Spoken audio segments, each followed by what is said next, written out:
The Choir Guys podcast wouldn't be possible without our amazing sponsors.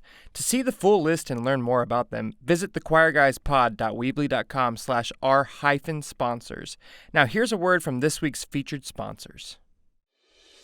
With over 800,000 sheet music titles and growing, Gateway Sheet Music should be your first stop when you're searching for the perfect piece. Scott and Jeff have built a musician-friendly site that's fast, reliable, and full of gems. And if you still can't find the piece you're looking for, just call 314-894-7000 and they'll go the extra mile, because when it comes to music, we know our sheet. Visit gatewaysheetmusic.com today. Pavon Publishing is proud to partner with the Choir Guys podcast in supporting the choral arts. At Pavon, their mission is to empower both church and school choirs of every age with practical teaching tools and imaginative performance selections. Discover their full catalog of resources by visiting their website at pavonpublishing.com. Whether it's individual parts or full octavos, Sight Reading Factory puts practice in your singer's hands, literally. Send it straight to their devices with live practice at sightreadingfactory.com. Choir directors, take note. Kansas-made pastries sell themselves. They've been our go-to fundraiser for over 5 years, and they've never let us down. Get started today at kansasmade.com and see why we sold almost $40,000 of pastries just this year. Are you sick of prepping your own sight singing lessons? S-Cubed has everything built in. Slides, examples, games, daily tips. Just download and go. No gaps, no guesswork, and no stress. For successful sight singing, use S-Cubed.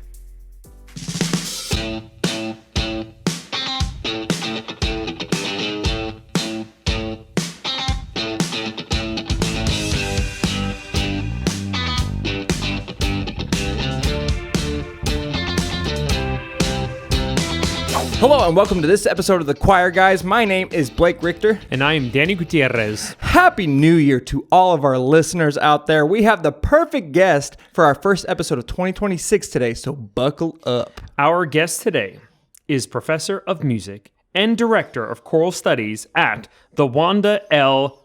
Bass School of Music at Oklahoma City University, the Artistic Director of Canterbury Voices, Oklahoma's premier symphony chorus.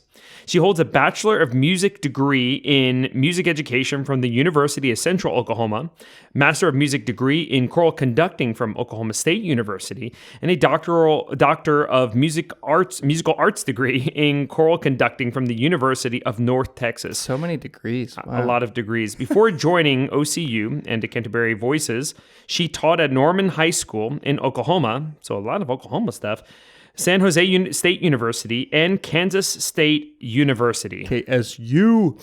Also, I think you paused after bass because you're still feeling really, really awful that you didn't catch a bass that one time, and I did. You know what I'm talking about. She has given presentations, and her choirs have performed for state and regional conferences of the American Choral Directors Association, National Association for Music Education, and the European Music Educators Association.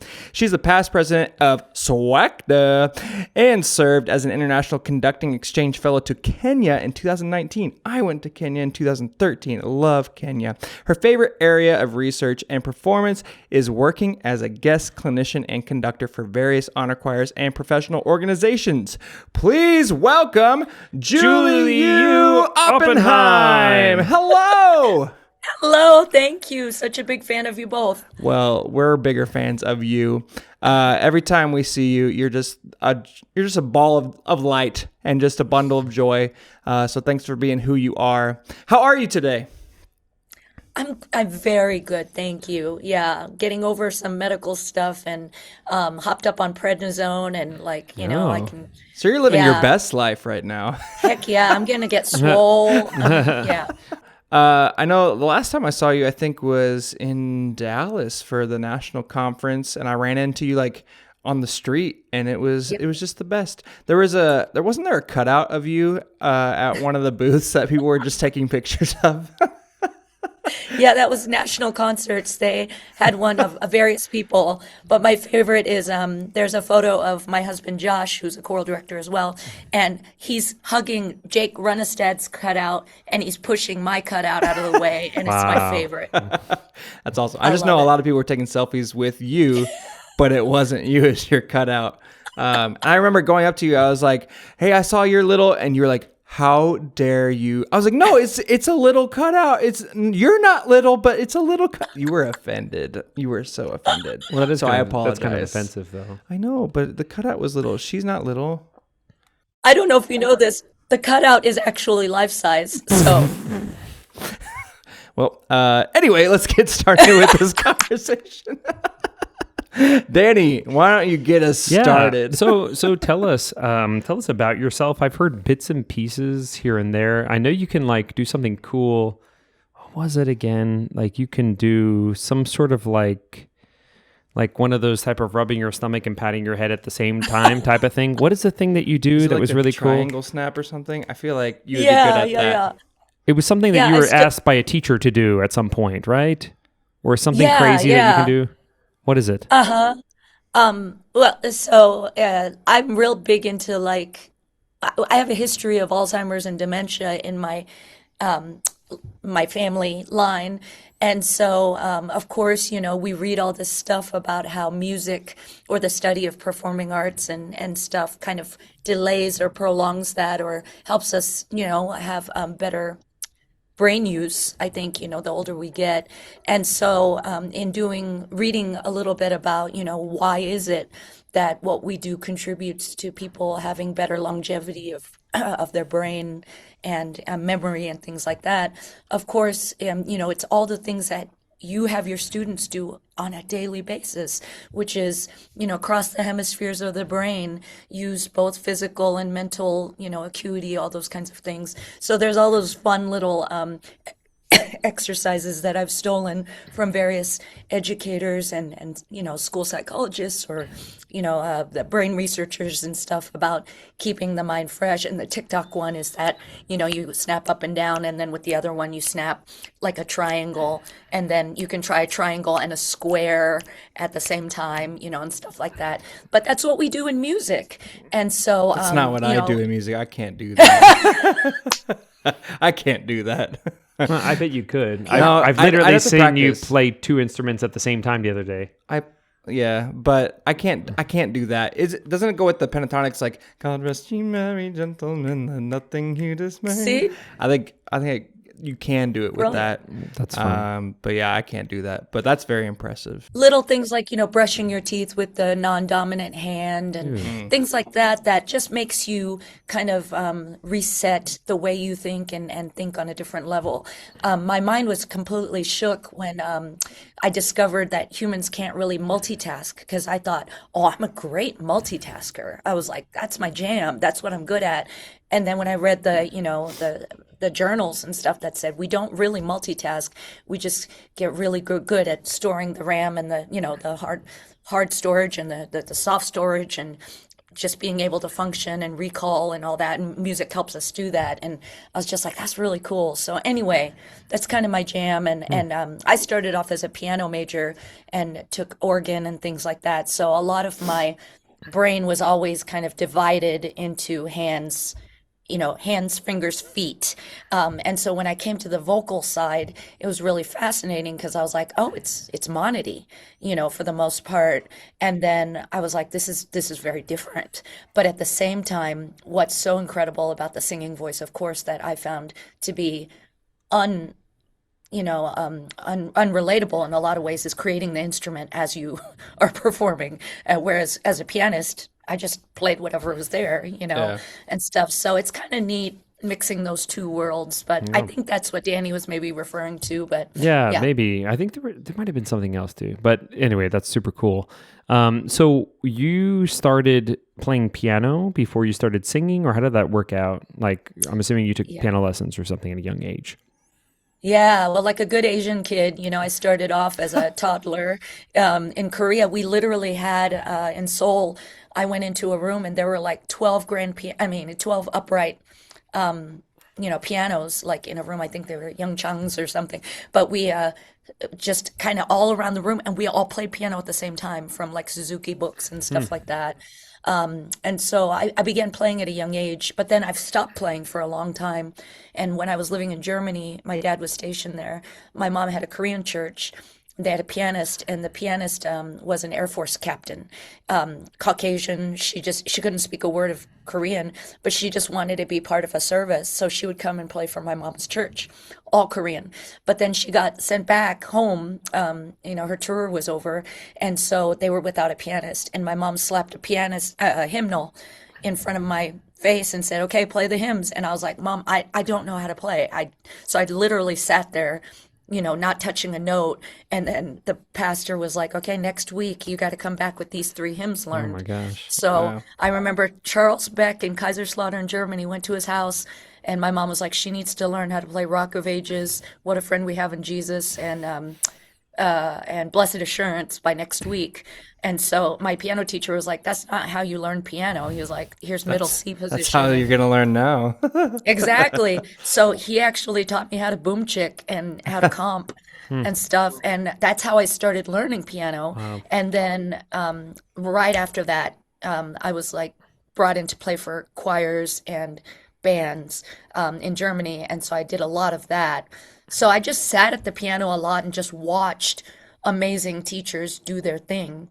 And I was like, okay, I'm just going to, if I have to ever do that, I'm stealing what they did. So my honor choir work, I think the reason why I kind of went into a lot of that was because I've played for so many phenomenal honor choir directors that I have an arsenal that I can't tell you. I mean, like, I think I could be like the Library of Congress based on who I've gotten to work with, Hillary Apfelstadt and Sandra Willits and, just Rosefni, the best. I've just sat and just watched them work and just thought, this is incredible, so, yeah. So then you played piano by fire at a young age. And then when did you start with the choral stuff? Well, I accompanied a lot. I did a lot of like show choir accompanying and stuff, but then I accompanied the local universities for their operas and things like that. And how old were you at this point? Was this when you were going to college? I was in high school. Okay. I was in high school. And then my junior year in high school, I auditioned for the All-State Orchestra here in Oklahoma, and they actually chose me to play for the All-State Choir. And so Hugh Sanders from Baylor University was the conductor, and he had programmed like the Brahms Requiem Fourth Movement, Haydn, Alles hat seine Zeit, the Walking Down That Glory Road, Mark Hayes? I forget what else Crows and Clusters, Della Gioio. So anyway, I got to play for that choir, and that's when I got hooked. I was like, this is it. This is magical. And so it started with the Oklahoma All-State Choir and Hugh Sanders. So,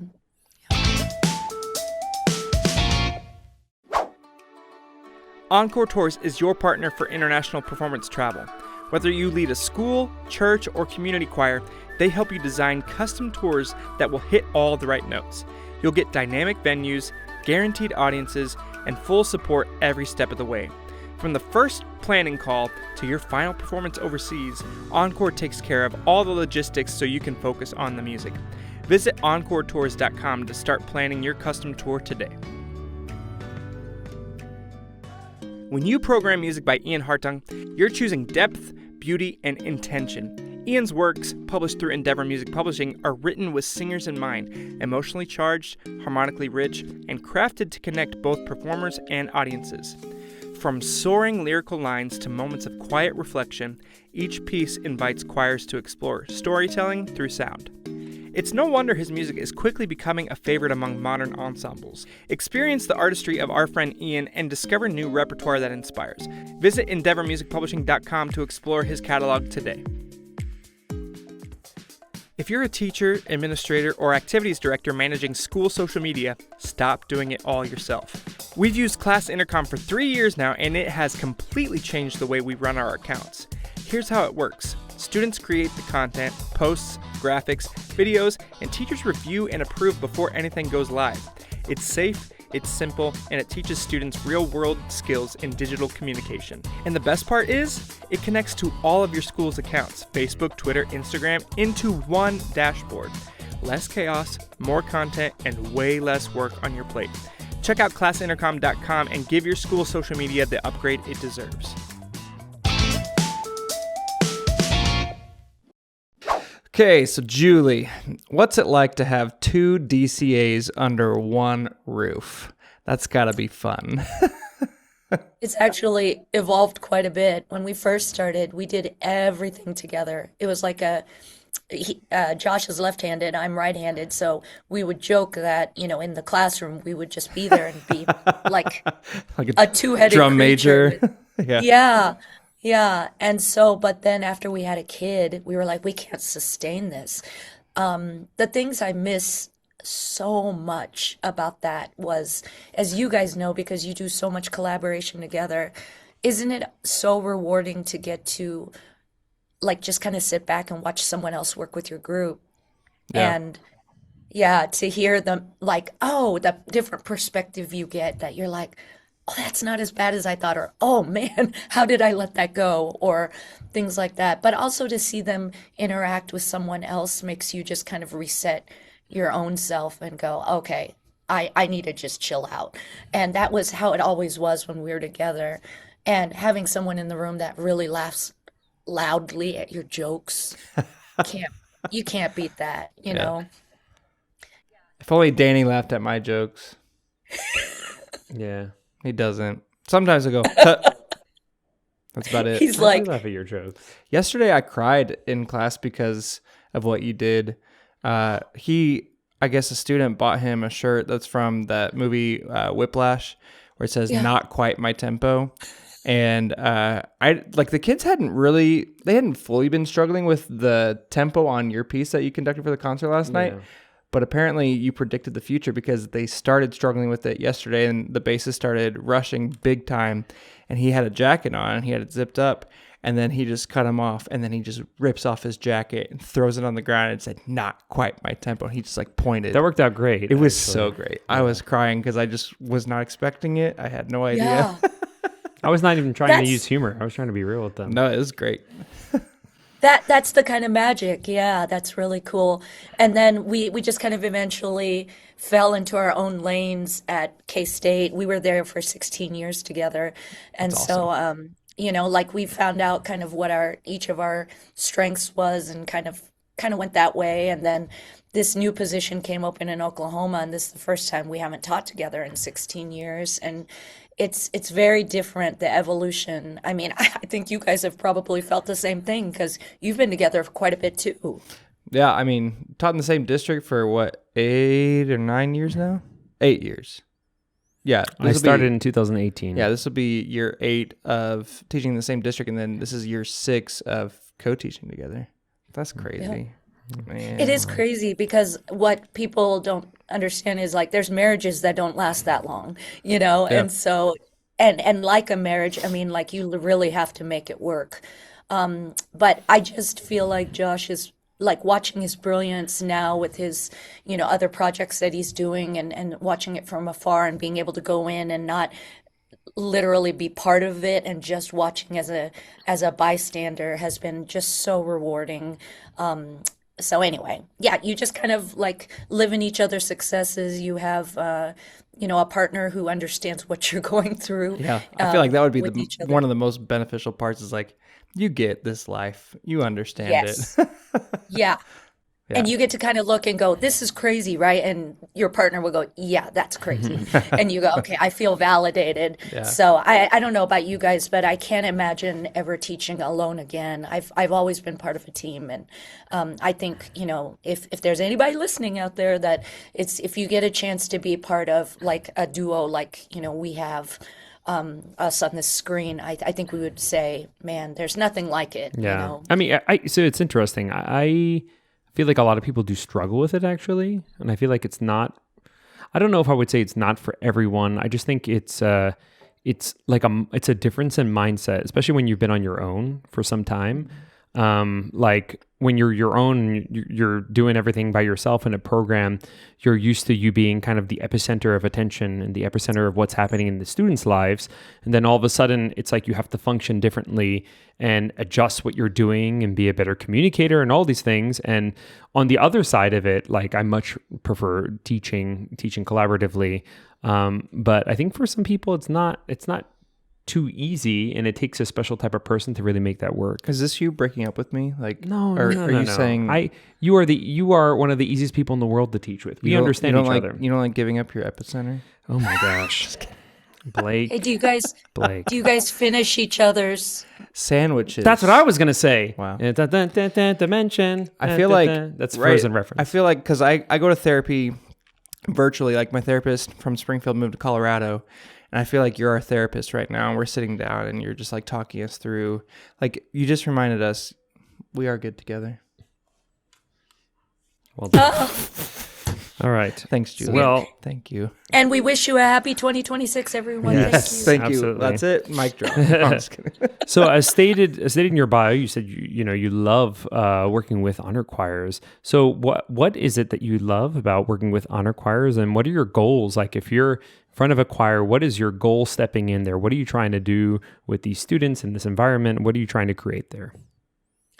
My favorite thing about honor choirs is getting a group of people in a room that are so focused on kind of the same objective. Now, it could be that they just really want to be in an all-state choir, but a lot of them are like, I want an experience that emulates the best of what I get in my classroom when everybody's just kind of in the zone, and I really like that. But my goal would be that I hope that I could be an advocate for the directors in the room to say to the kids, all right, if your directors had 200 people that were like you in a room, this is what they could accomplish. So when you go back to your classrooms, make sure you lead and provide an environment so your directors can give everybody in your room a little taste of what you're getting here today. I am serving as the ambassador for the directors in the room. And so that would be my big thing, is that I hope what the kids realize is I'm just saying the same thing their directors are saying every day. I just say it in a different way, or with a different joke, or with a different Hoverman sphere or different repertoire or whatever, but it's the same thing they're getting. You're validating their directors too. Exactly. Yeah. That would be my goal, is if I can enhance what superheroes are doing every day, that'd be pretty awesome. Yeah.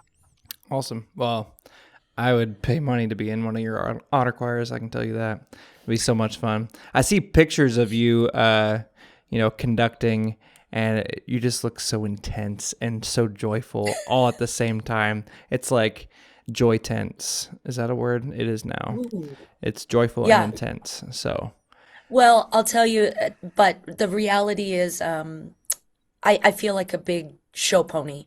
I feel like I'm really, that's kind of what I feel like. At the end of the day, I kind of sit there and go, God, Julie, that was quite a shtick, that means you did a good job, though. Well, That's what that means. I think that's unfortunately for, the, what do you call it, the attention span and stuff for these kids. It takes a lot of that. You guys know we have to include that. It just can't be cerebral and let's talk about, let's count sing for 3.5 hours. And that's why it seems like after every day or after every honor choir, at least that I've done, like I come back home and I am just drained because you've just had to be so entertaining all day long. Because it's a weekend, and there are kids that really want to be there. I would say the majority of them really want to be there, but then there's some that like their director kind of made them do it or whatever. Yeah. And so you're just really, the show pony. That's a good way of putting it. I like that. Mm-hmm. Well, cool. So it's officially 2026. Many people set goals for themselves at the beginning of the year, and then they fall through within the first month. I'm speaking from experience. just from knowing you a little bit, I have a feeling you set goals for yourself at the beginning of the year, or at least at some point, whether it's the beginning of a school year or beginning of an actual calendar year. So what are some goals that you have for your program or your personal life in 2026, and how do you plan on achieving them? And then, as a second part of the question, you're like one of the most positive people. Like when I think of positive choral professional, I think of you. And I don't mean Julie, you. I mean you. Also Julie, you. Anyway, so how do you stay positive on a daily basis? And, while there's so much negativity in the world, and how could, you encourage some of the other choral professionals who, as this comes out in January, we're about to hit the armpit of the school year, which is February. How can we stay positive through the beginning of 2026? Well, I guess, okay, to the first question was goals. So I think I try to set personal goals, which for me personally will be about health, and just managing that and making sure that that's at the top of my, about you can't take a stick out of, or, somebody's eye if there's a plank in your own kind of thing. And so I think the biggest thing for me is getting into a physical and mental well-being place so that I can hopefully be a positive sphere of influence for my students or my family or whatever like that. You brought up therapy. I love that. That's such a good word in my opinion. But therapy can mean many things for people. I have students who love to read and students who love to listen to music as therapy, or love to exercise and things like that. But I think if I can encourage people to kind of find your own therapy, and I can't stress enough how I think the actual therapist is a wonderful thing. And I know many people know this story, but one of my favorite things is that I had a bad rehearsal and just screamed at my choir at one point, and I went to my therapist, said, I'm sure they want to change their majors and I've ruined their lives and blah, blah, blah. And my therapist said, you're not that important. And that stuck with me. I can't tell you how that much that stuck with me. And Josh and I are always like, hey, if we walk into a Walmart, nobody knows who we are. It just show up and be humble and just realize, I am an important person in the great scheme of society, but I myself am not that important. So that's one thing that I think is always, I try to balance that, because we're in an ego-driven career. Yeah. We really are. I mean, the fact that we go like this and we expect, kids to make sound and to show up and to do these things. What you guys do on a daily basis, especially at the public school level, is just pure magic to me. At least my kids are paying $300 a credit hour, so they have different motivation to be there. But your kids are coming because they find something so extremely special with every day, and they do what you expect them to do, and that is truly magical to me. So anyway, life goals would be that. Career goals, I would say, is just keeping a good balance of health and wellness, and trying to be a good example for my kids, keeping perspective, realizing that that I need to reset. I need to really check myself before I wreck myself every so often. That I'm going to try to record myself a lot more this semester, and so I can check, how is my rehearsal technique? How is my conducting? How is my pacing? Do I talk too much? Do they not do enough? That kind of stuff. That's a goal. But then I would say a big thing is, I do a presentation about use your summer. I know it's hallowed ground. I know that. But I would love teachers to use a little bit of their summer, whether that be a week or 2 weeks, to kind of do some planning and then do less work during the year. Yeah. And I think that's a big goal, that I mean, we hang on to our vacations and stuff really tight, but I think teachers are still doing way too much during the actual school year. And if we can do the planning, have the kids do all the work during the school year, and we do our work, in a compressed time, we know what we're doing. How many times have the repertoire changes, but the curriculum, man, if you can just get that set, that kind of thing. So I'm going to try to do that this year too, is less work during the year, more work, doing the planning. Awesome. Yeah, I feel like one of the biggest things that you said was just taking care of personal health, and like I feel like there are so many choir directors that give to others, and they're not giving to themselves. And that is so important, just to feed your soul before you're able to feed other people's souls. And yeah, a lot of times we forget that. It's like on an airplane, you put the mask on yourself before you put it on anybody else. So I love it. Love it. So, words of positivity for 2026. Do you have any? How do you stay so positive when the world around us is sometimes super negative? I think my parents and my support system growing up always said, Julie, you can't marry someone and change them. You can't affect the decisions your kids are ever going to make. We can't control our elected officials. We can't control, the person who checks us out at whatever. The only person you can affect is you. You are truly the agent of change only within yourself. No matter how much you love someone, how much you pray for them, how much, you invest money in them, you just can't change anyone else. And I think that has served me really well, that they said, of course you can depend on a higher power, but really if for action, the only thing you can affect is your own way. And so they said, you have a choice every day to, choose this or this, Robert Frost. And I think that the only thing I can say is that when I get really frustrated with something, I say, how can I learn from that and change myself? Because I used to try to change other people, and I was called self-righteous, I was called ridiculous, I was called bossy, all those kinds of things. And I was like, oh yeah, that's not the right thing.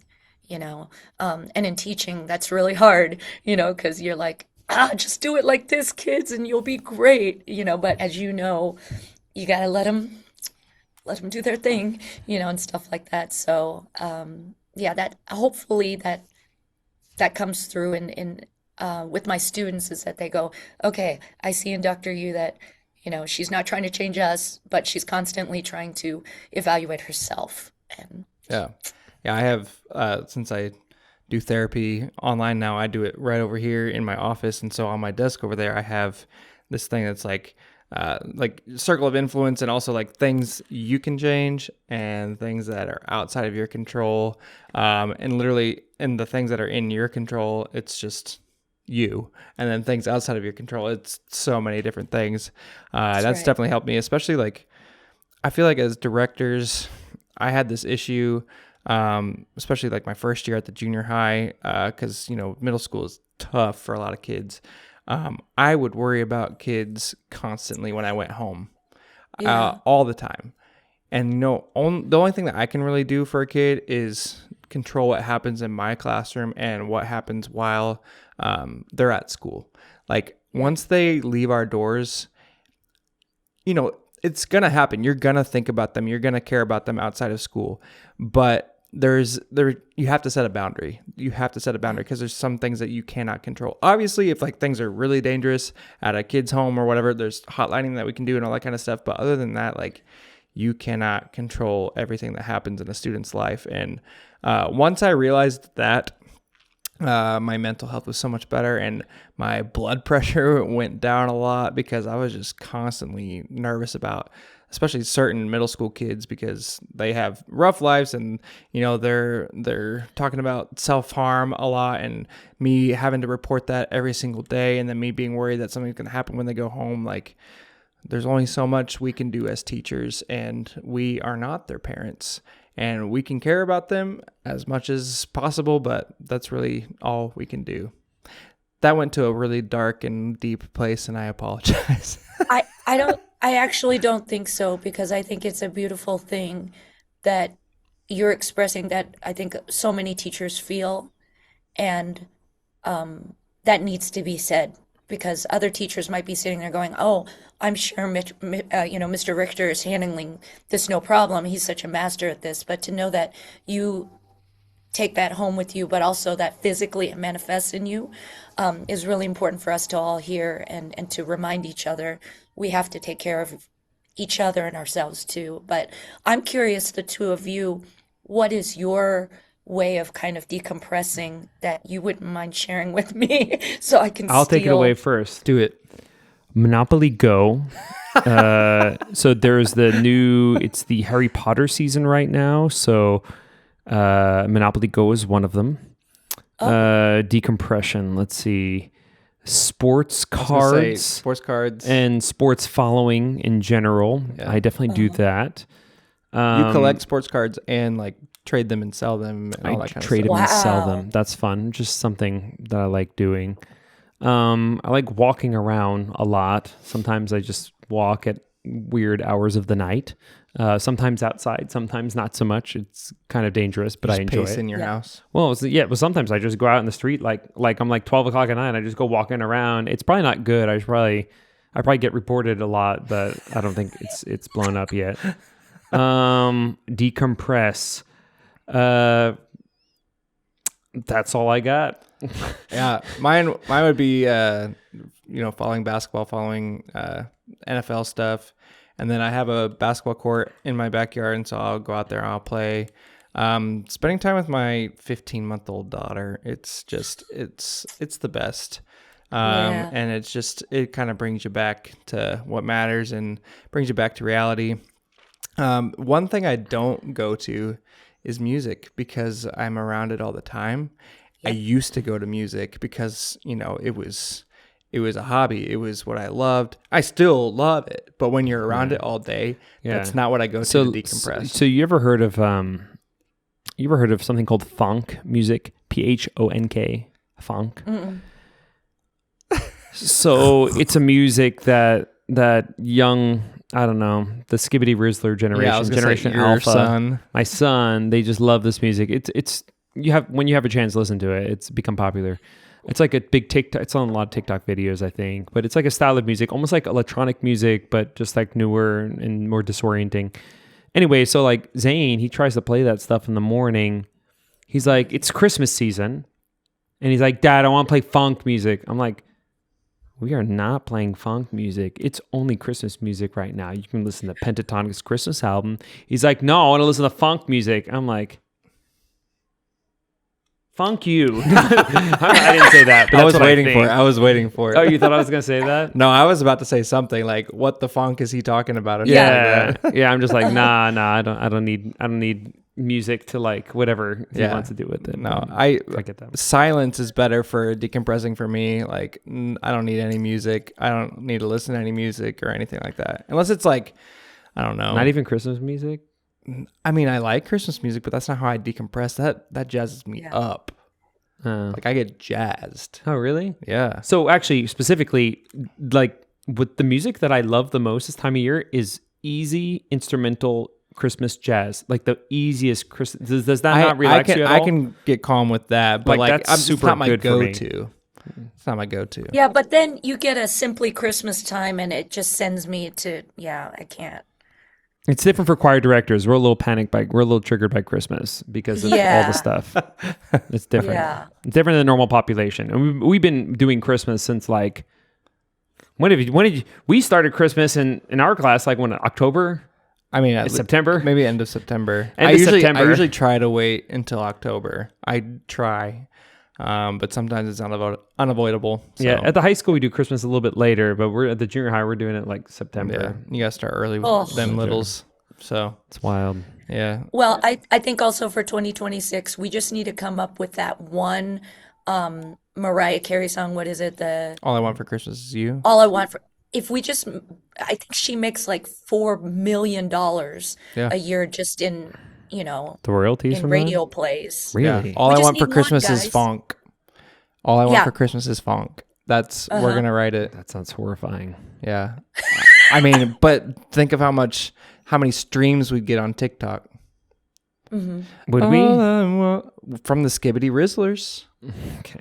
6-7. Okay. 6-7. Okay. Yeah. Oh, it's in 6-7. That's what time signature can say. Yes. Yeah. Precisely. Measure 67 just keeps repeating over and over and over.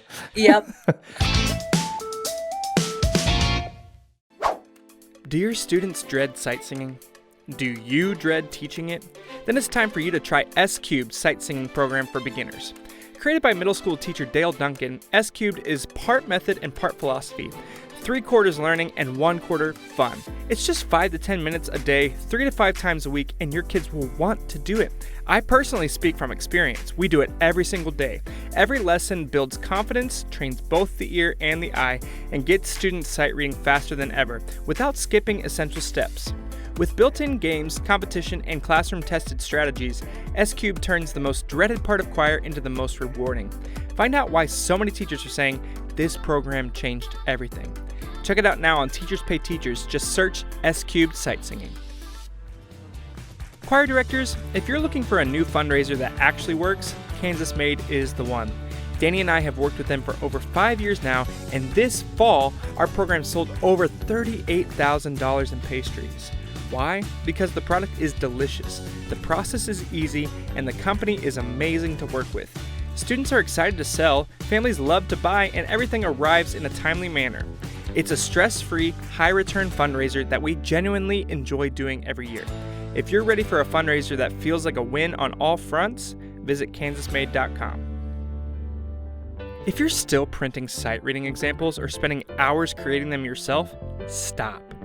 Sight Reading Factory lets you instantly generate unlimited sight reading exercises for your choir at any level, in any key, with your choice of rhythms, intervals, and even solfege.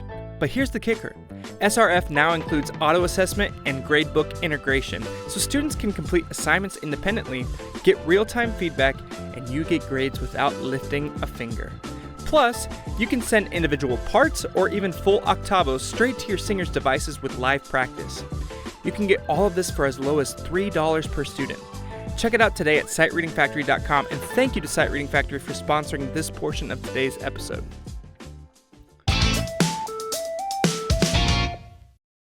So you've built an impressive career as a choral conductor, educator, and artistic director, from collegiate ensembles to premier community choirs. So what is your leadership philosophy? How do you go about leading people to create choral music, and how does that influence everything that you do?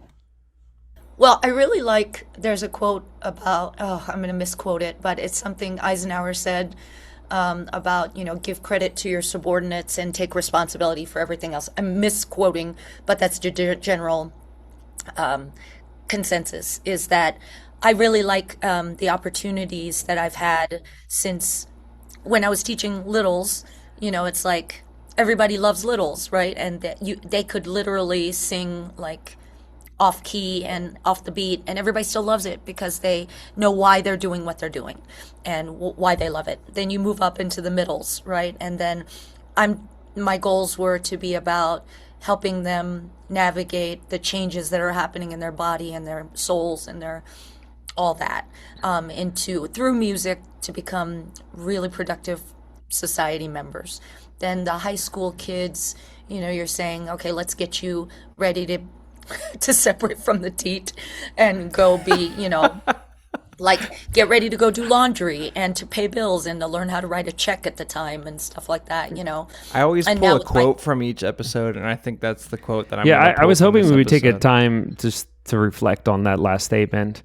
You about can't say separating that. Yeah. You can't say that in front of 2 middle school teachers and not expect a reaction. Absolutely. I would love a t-shirt with our faces, all three of us. All and just three of us. say, We are separated from just the say, teat. Yeah, get rid of get off the teat. How about that? I think we start Choir Guys merch, and that's our first. There's so many t-shirt. questions I have about this, but I like where it's going. Julie, Thank I'm you. obsessed. Continue. Beautiful. Yes. And then with my college kids, it's just helping them really think about their role in society, and hopefully that the study and the pursuit of art can be meaningful as they navigate, as you guys mentioned earlier, just crazy, insane world that we live in, and stuff like that. And how do we have meaningful conversations and all that?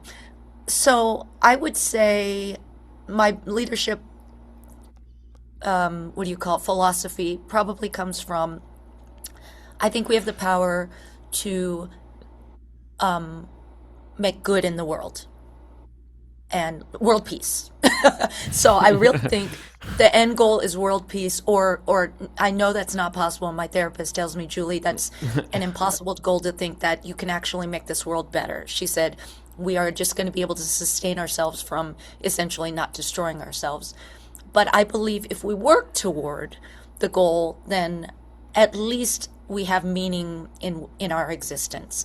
So music to me makes the perfect sense for the vehicle to do that, because especially choral music, because more important than singing, as we know in the rehearsal, is listening.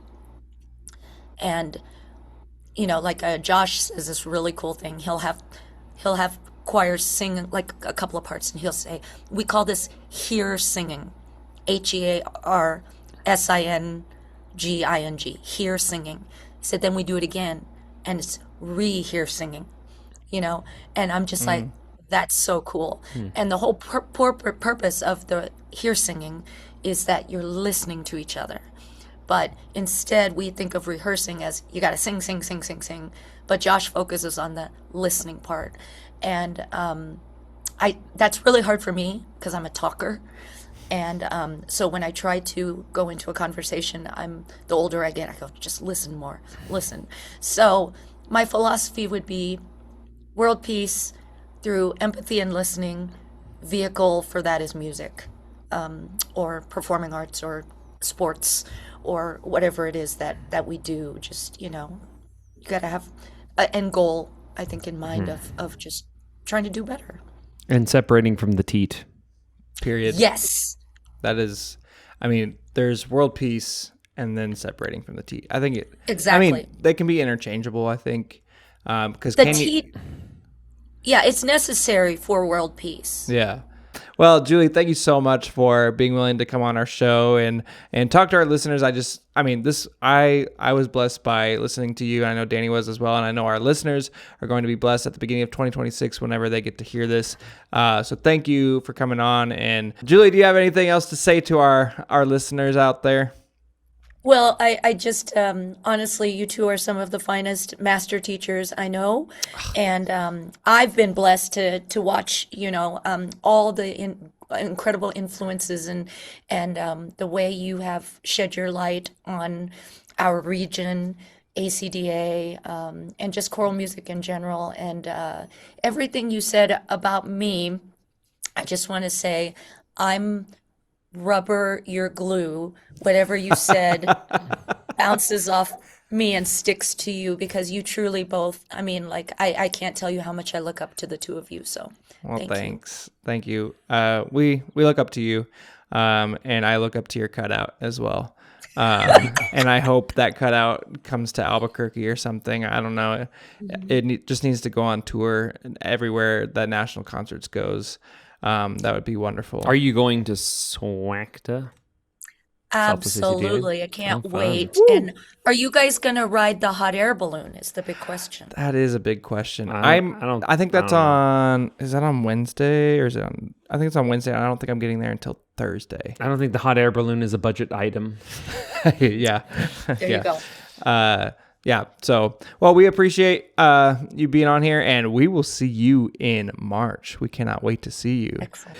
Well, that wraps up this week's episode of the Choir Guys podcast. Don't forget to subscribe on YouTube to the Choir Guys channel so you can know when our new episodes are coming out. Listen and subscribe wherever you get your podcasts. We cannot be more thankful for our incredible sponsors. Please make sure to visit their websites and check them out in the description box below. If you are interested in partnering with the Choir Guys, please email us at thechoirguyspod@gmail.com. You can follow the show on all social media at The Choir Guys Pod to catch bonus content throughout the week. There will be more Julie U this week and next week on our socials. Feel free to message us through these platforms if you want to hear us talk about something specific on the show. Thanks again to our guest, Julie Yu-Oppenheim, for joining us on the podcast today. Dr. Julie Yu-Oppenheim. Yes, of course. We hope everyone takes a bit of your positivity into the new year. And world peace. We will see you in a couple of weeks with a new episode featuring the Queen herself, Cindy Ellis. You won't want to miss it. Thank you for watching. We will see you in a couple of weeks. Bye.